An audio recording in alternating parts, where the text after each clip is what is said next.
गर्दा उड़ा दो लोग टीम में काफी लोग बाजे नहीं खे आ पाइल जे सक्षम रहला वाइल।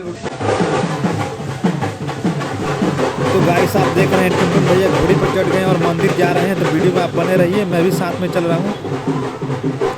टुनटुन भैया, ओ टुनटुन भैया इधर देखिए, नमस्ते भैया नमस्ते। आज टुनटुन भैया बहुत ही खुश दिखाई दे रहे हैं और डांस करने के मूड में हैं।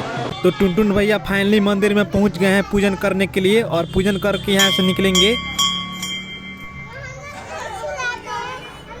टुनटुन भैया के सभी फैमिली मेंबर मौजूद हैं और बहुत ही श्रद्धा पार से पूजन कर रहे हैं। पूजन का कार्य लगभग 10 मिनट तक जारी रहेगा, तो गाइस आप वीडियो में बने रहिए, क्योंकि टुनटुन भैया पूजन करने के बाद डांस करने वाले हैं। तो गाइस आप देखने के लिए कितने उत्सुक हैं कमेंट में ज़रूर बताएं। और फाइनली पूजा संपन्न हुआ।